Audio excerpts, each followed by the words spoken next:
నమస్కారం, G news కి స్వాగతం. నేను మీ ప్రియ. ఈ రోజు వార్తల్లో విశేషాలు. శ్రీకాకుళం జిల్లా పలాస మాజీ మంత్రి అప్పలరాజు సీఎం చంద్రబాబుపై చేసిన వ్యాఖ్యలను ఎమ్మెల్యే గౌతు శిరీష తీవ్రంగా ఖండించారు. గడిచిన 36 గంటలుగా ఒక సైనికుడు వలె వరద ప్రభావిత ప్రాంతాలలో పడవలో ప్రయాణిస్తూ బాధితులకు భరోసా ఇస్తున్న సీఎం చంద్రబాబును రాష్ట్రం, దేశం కాకుండా ప్రపంచం చూస్తుందని, కళ్ళు లేని కబోది అప్పలరాజుకు ఏం తెలుస్తుందని అన్నారు. మీడియా ముందు నోటికొచ్చినట్లు మాట్లాడితే సహించేదే లేదని సున్నితంగా మాజీ మంత్రి అప్పలరాజుకు ఆమె హెచ్చరించారు. రాజకీయాలకు అతీతంగా వరద బాధితులను ఆదుకోవాలని ఆమె విజ్ఞప్తి చేశారు. ఓడిపోయిన దగ్గర నుండి ఎక్కడ దాక్కున్నాడో తెలియదు కానీ ఈరోజు 2 కెమెరాలు ముందుకొచ్చి నోటికొచ్చినట్టు వాగుతున్న మాజీ మంత్రి అప్పలరాజు గారి గురించి ఆయనకి సమాధానం చెప్పడానికి మేము ముందుకొచ్చాను. అయ్యా అప్పలరాజు గారు, ఈరోజు చంద్రబాబు నాయుడు గారు తిత్లీలో ఏం చేశారు, హుదుహుదులో ఏం చేశారు, ఇప్పుడేం చేస్తున్నాడని కళ్ళుండి చూడలేని నీలాంటి కబోది మాట్లాడుతున్న మాటలకి ప్రపంచంలోని ప్రతి ఒక్కరూ అసహ్యించుకుంటున్నారు. డిజాస్టర్ మేనేజ్మెంట్ స్పెల్లింగ్ తెలియకపోయినా అర్థం తెలుసుంటుందని అనుకుంటున్నాను. అందులో చంద్రబాబు నాయుడు గారిని మించిన నాయకులు లేరు. 24 గంటల్లో కేంద్ర ప్రభుత్వంతో మాట్లాడి దాదాపు ఈరోజు ఒక 10 NDRF టీమ్స్తో పాటు, పవర్ బోట్స్తో పాటు చుట్టుపక్కల ప్రతి ఒక్క రాష్ట్రం నుంచి సహాయ సహకారాలు తీసుకొని ఈరోజు ఆయన చేస్తున్న పనికి ప్రపంచం అంతా నివ్వెరపోతుంది. ఒక ఆదర్శ ముఖ్యమంత్రిగా ఆయన ఉన్నారు. ఆయన వయసు కూడా మర్చిపోయి గత 36 గంటలకు ఆయన అసలు నిద్రపోయారో లేదో మాకు అర్థం కావట్లేదు.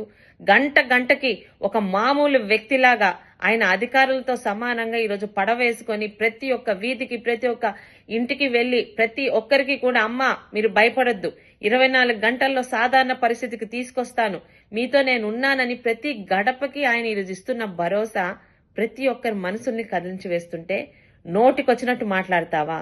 హుదుహుదులో ఆయన ఏం చేశారో నువ్వు చెప్పక్కర్లేదు. విశాఖపట్నం నగరాన్ని చంటి బిడ్డలా కాపాడుకున్న ఈరోజు ఎవరు విశాఖపట్నంలో మర్చిపోవట్లేదు. తిత్లీలో దాదాపు సచివాలయాన్ని అందరినీ ఈరోజు పలాస తీసుకొచ్చి 7 రోజులు ఒక ముఖ్యమంత్రికి ఒక మామూలు బస్సులో ఆయన నివాసం ఉంటూ పలాస మొత్తాన్ని మళ్ళీ మామూలు స్థితికి తీసుకొచ్చారు. అలాంటి ఆయన గురించే మీరు మాట్లాడుతున్నారు. మీకు తెలిసొస్తే కదా ఈరోజు మీ వరకు గత 5 సంవత్సరాలు మీ పాలనలో నెల్లూరు జిల్లాకు చుట్టుపక్కల వరదలు వచ్చినప్పుడు ఒక హెలికాప్టర్లోని వెర్రి నవ్వులు నవ్వుకుంటూ చూసిన వెళ్లిన ముఖ్యమంత్రి, అప్పటి ముఖ్యమంత్రి జగన్మోహన్ రెడ్డి గారికి ఈరోజు నిద్రపోకుండా నిద్రాహారాలు మాని ప్రతి గడప తొక్కుతున్న మా ముఖ్యమంత్రి చంద్రబాబు నాయుడు గారికి ఎంత తేడా ఉందో ప్రజలకు అర్థమవుతుంది.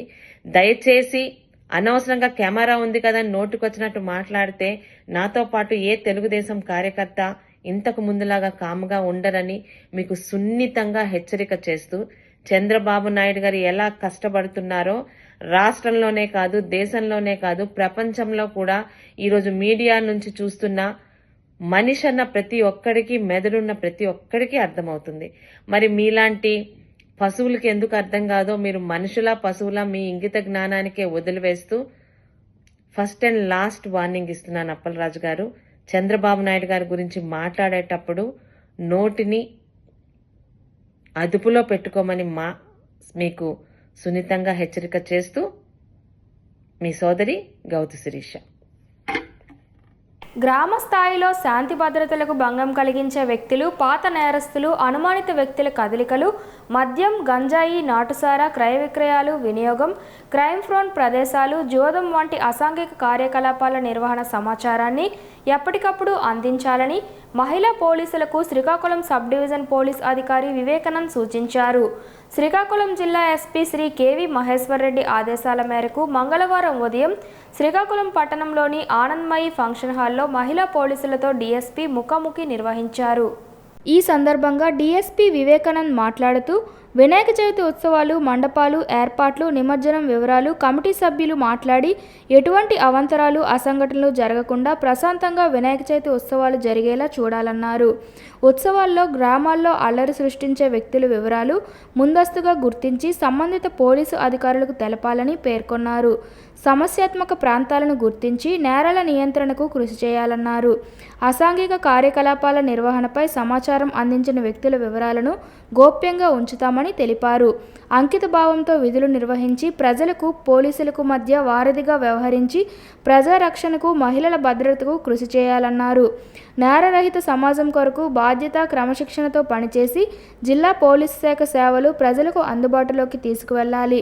ప్రతి ఒక్కరూ జాబ్ రూల్స్ పాటిస్తూ ప్రతి విషయాన్ని సంబంధిత పోలీసు అధికారుల దృష్టికి తీసుకురావాలని డీఎస్పీ తెలిపారు.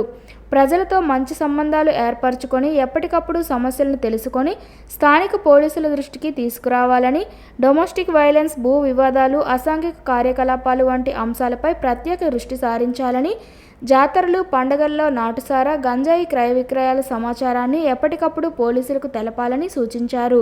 అదేవిధంగా పాఠశాల, కళాశాల విద్యార్థులకు గంజాయి అమ్మే వ్యక్తులను గుర్తించాలన్నారు.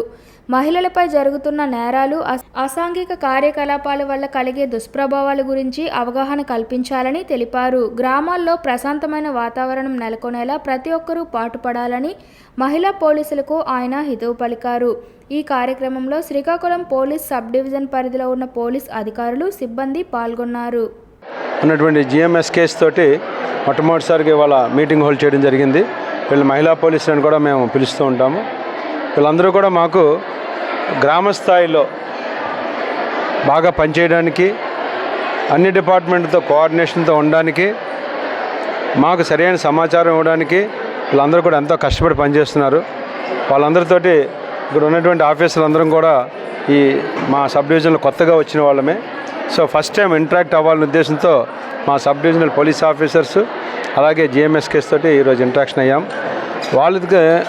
వాళ్ళకి మాకు ఒక విధి విధానాలని మేము రూపొందించుకొని ప్రజలకి ఒక మంచి సర్వీస్ అందించాలనే ఒక ఉద్దేశంతో మా అండ్ సూపరింటెండెంట్ గారు శ్రీ మహేశ్వర్ రెడ్డి గారు ఇచ్చిన ఉత్తర్వుల మేరకు ఈరోజు ఈ మీటింగ్ ఆర్గనైజ్ చేయడం జరిగింది. సో అందరూ కూడా మనం ప్రజలకి ఏ విధంగా సర్వీస్ చేయాలి, ఒక ఉత్తమ జిల్లాగా మనం ఎలా తీసుకురావాలి, ఉత్తమ సబ్ డివిజన్గా ఎలా పనిచేయాలి, మనం ఇచ్చే సర్వీస్ ప్రజలకి ఎంతవరకు ఉపయోగపడుతుంది, వాళ్ళకి మనం చేసే సర్వీస్ ద్వారా ప్రజలు ఎంత లాభం పొందుతారు, మనకి ఎంత మంచి పేరు వస్తుందనే ఉద్దేశంతో మేము మాట్లాడుకుని వాళ్ళకి ఒక టార్గెట్స్, ఒక మంచి సమాచార వ్యవస్థని మేము స్థాపించుకున్నాం. దాని మీద ముందుకు వెళ్ళి ఒక మంచి పోలీస్ వ్యవస్థని మేము ముందుకు తీసుకెళ్దామనే ఆలోచనతో ఈరోజు మేమంతా కూడా మాట్లాడుకోవడం జరిగింది.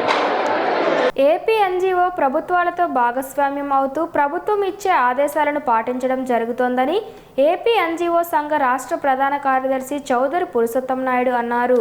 నగరంలోని గొంటి వీధిలో ఏపీ ఎన్జీఓ సంఘ రాష్ట్ర ప్రధాన కార్యదర్శి చౌదరి పురుషోత్తం నాయుడు 63వ పుట్టినరోజు వేడుకలను మంగళవారం నిర్వహించారు.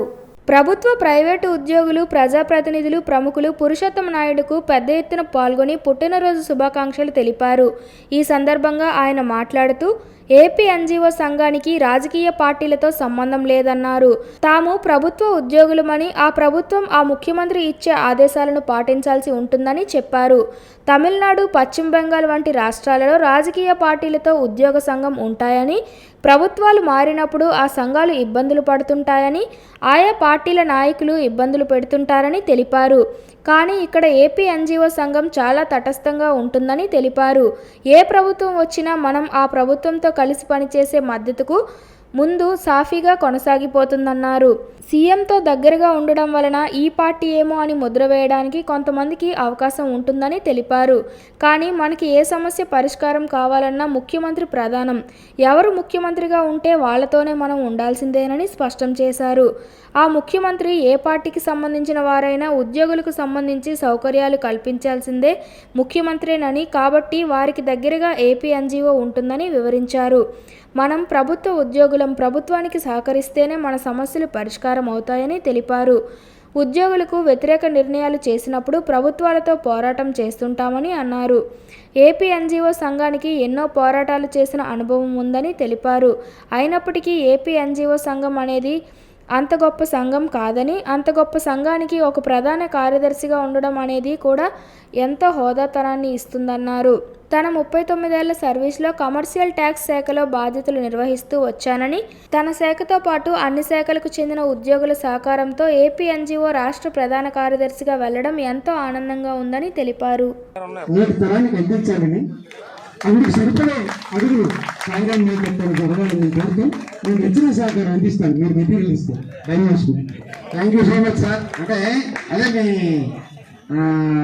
ముందస్తు చూపు నిజమున్న నాయకులు చెప్పేది డెఫినెట్గా దాన్ని మేము నడం తీయిస్తాం, మేము ముందుకెళ్తామని తెలియజేస్తూ ఇప్పుడు మనందరము ఎంతో ఆశగా ఎదురు చూస్తూ మనందరి మనసుల్లో అభిమానాన్ని పొంది సుస్థిర స్థానం పొంది నాయుడు గారు అంటే అందరూ నావారనే భావాన్ని కలగజేసుకొని మా గురువునా గారు చెప్పినట్టు ఒక ఎజెండర్ నుండి రాష్ట్ర అధికారుల వరకు నాయుడు గారు అంటే నేను నా సొంత మనిషి అనే ఫీల్తో అందరము ఆయన మన్నలు పొందాము.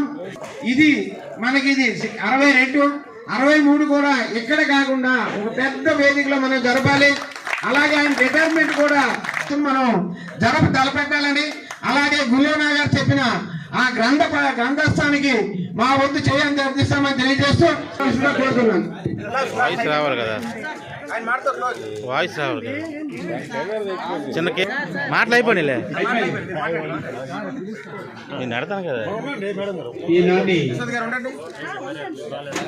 నా 62వ జన్మదినోత్సవం కంప్లీట్ అయ్యి 63కి వచ్చిన సందర్భంగా ఏపీ ఎన్జిఓ సంఘ జిల్లా అధ్యక్షులు అలాగే జేఏసీ చైర్మన్ కామ్రేడ్ సాయిరామ్ గారికి, అలాగే కార్యదర్శి కామ్రేడ్. అల్పపీడన ప్రభావంతో శ్రీకాకుళం జిల్లా అంతటా విస్తారంగా కురుస్తున్న వర్షాలకు జిల్లాలో ఉన్న ప్రధాన నదులు వంశధార, నాగావళి, బహుదా, మహేంద్రతనయ నదులు పొంగి ప్రవహిస్తున్నాయి.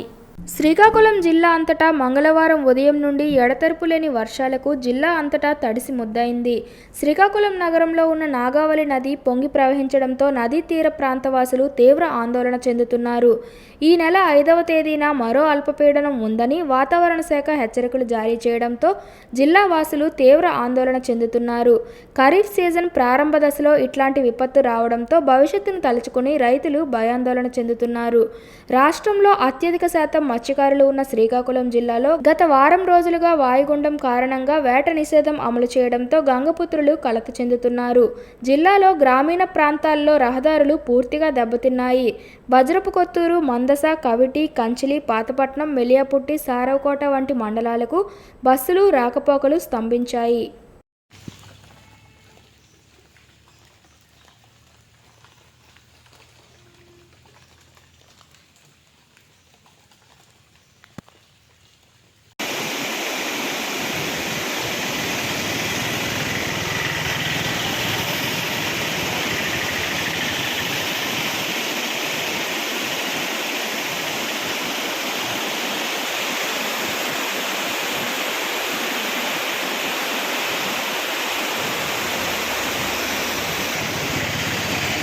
కేంద్ర రాష్ట్ర ప్రభుత్వాలు కల్పిస్తున్న జాబ్ మేళాను నిరుద్యోగ యువత సద్వినియోగం చేసుకోవాలని శ్రీకాకుళం జిల్లా నైపుణ్యాభివృద్ధి సంస్థ అధికారి పిబి శ్రీనివాసరావు కోరారు. మంగళవారం శ్రీకాకుళం నగరంలో ప్రభుత్వ మహిళా కళాశాల ఆవరణలో ఆంధ్రప్రదేశ్ నైపుణ్యాభివృద్ధి శాఖ, విభిన్న ప్రతిభావంతుల శాఖ మరియు జిల్లా ఉపాధి శాఖల సంయుక్త ఆధ్వర్యంలో ఏర్పాటు చేసిన జాబ్ మేళాను ఆయన ప్రారంభించారు. అనంతరం ఆయన మీడియాతో మాట్లాడుతూ ఆంధ్రప్రదేశ్ రాష్ట్ర నైపుణ్యాభివృద్ధి సంస్థ నిర్వహిస్తున్న ఈ జాబ్ మేళాలో సుమారు 9 స్థానిక మరియు బహుళజాతి ప్రైవేట్ సంస్థలు పాల్గొని ఇంటర్వ్యూలు నిర్వహించి సుమారు 300 మందికి ఉపాధి అవకాశాలు కల్పించాయని అన్నారు. 10వ తరగతి నుంచి పీజీ వరకు ఏదైనా విద్యార్హత కలిగిన నిరుద్యోగ యువత ఈ జాబ్ మేళాకు హాజరయ్యారని చెప్పారు. శ్రీకాకుళం జిల్లాలో ఉన్న 8 నియోజకవర్గాల్లో జాబ్ మేళాలు నిర్వహిస్తామని చెప్పారు. నైపుణ్యం కలిగిన యువతకు ఉపాధి అవకాశాలు కల్పించడమే తమ ప్రథమ కర్తవ్యమని అన్నారు. ఈ కార్యక్రమంలో మహిళా కళాశాల ప్రిన్సిపల్ డాక్టర్ కె సూర్యచంద్రరావు, విభిన్న ప్రతిభావంతుల శాఖ ఏడీ కవిత, జిల్లా ఉపాధి శాఖ అధికారి సుధారాణి తదితరులు పాల్గొన్నారు. చదువుకోకుండా ఉద్యోగానికి వెళ్ళమని ఉద్దేశం కాదు, వాళ్ళకు ఒక ధైర్యం ఉంటుంది. చేతిలో ఆఫర్ లెటర్ ఉంటే నేను డిగ్రీలోనే అర్హత సాధించాను ఉద్యోగానికి, పీజీ చదివితే ఇంతకన్నా పెద్ద ఉద్యోగం వస్తుందని చదువు మీద ఇంట్రెస్ట్ కలుగుతుంది, అలాగే నాకు ఆపర్చునిటీ వస్తుందన్న ధైర్యం మీకు కలిగించాలనే ఉద్దేశంతో ఇలాంటి కార్యక్రమాలు చేస్తున్నారు. దీన్ని మీరు ప్రోత్సహించి ఇంకా ఒకవేళ మీకు ఆఫర్ వస్తే వెళ్ళి జాయిన్ అవ్వడానికి సిద్ధంగా కూడా ఉంటారని నేను కోరుకుంటున్నాను. అలాగే ఈరోజు ఇక్కడికి మన గౌరవ కలెక్టర్ గారు ఏం చేశారంటే ఇక్కడ డిజేబుల్డ్ యూత్ కూడా ఈ జిల్లాలో ఎక్కువ ఉన్నారు, వాళ్ళకు కూడా ఆపర్చునిటీస్ కల్పించాలి. కంపల్సరీగా కూడా వాళ్ళు ఏ కంపెనీ వచ్చినా మేము జనరల్ జాబితాలో పెట్టినప్పుడు ఆఫర్ ఇమ్మంటే వీళ్ళు అంత దూరం రావడం కష్టమండి, వీళ్ళు రాలేరండి, మాకు లోకల్లో ఆపర్చునిటీస్ లేవండి అని ఏదో సాగు చెప్పి మానేస్తున్నారు. దాని ఉద్దేశంతో కలెక్టర్ గారు ప్రతి సోమవారం చూసామంటే కంపల్సరీగా జాబ్ కోసం ఎవరో ఒకళ్ళు వస్తున్నారు. అలాగే మన జిల్లాలోనే రాష్ట్రంలో ఎక్కడా లేని విధంగా మన కేంద్ర మంత్రి రామ్మోహన్ నాయుడు గారు ఆదేశాల మేరకు డిజేబుల్డ్ యూత్ కోసం సపరేట్గా ఒక గ్రీవెన్స్ కూడా ప్రతి నెల 3వ శుక్రవారం నాడు నిర్వహించడం జరుగుతుంది.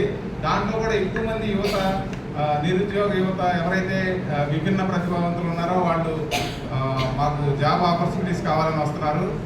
ఇది మేము ఏంటంటే గవర్నమెంట్ ఎంప్లాయ్మెంట్ అయితే మేము క్రియేట్ చేయలేము, లేకపోతే సర్వీసెస్ టూరిజం డిపార్ట్మెంట్లో కూడా ఏమైనా ఆపర్చునిటీస్ ఉంటే ఇవ్వడానికి మన టూరిజం ఆఫీసర్ గారు కూడా వచ్చున్నారు.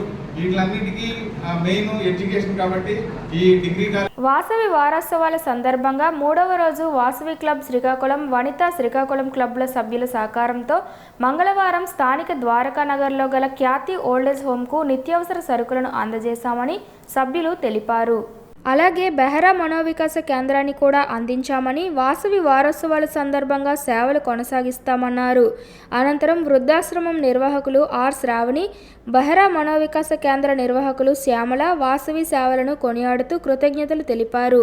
ఈ కార్యక్రమంలో ఐ ఎక్స్ప్రెస్ అధినేత విఎన్ సత్యవరపు లక్ష్మణరావు దంపతులు, పేర్ల మహేష్, అంతర్జాతీయ administrative vice president, zone chairperson Madipaka Sudhakar, VSL Narasimham, అధ్యక్షుడు మటూరు దీపక్, కార్యదర్శి మామిడిపాక వెంకటరావు, ఉపాధ్యక్షులు గ్రంథి నాని, పట్నాల ఆనంద్ తదితరులు పాల్గొన్నారు. నమస్కారం, జీ న్యూస్కి స్వాగతం. నేను మీ ప్రియ. ఈరోజు వార్తల్లో విశేషాలు.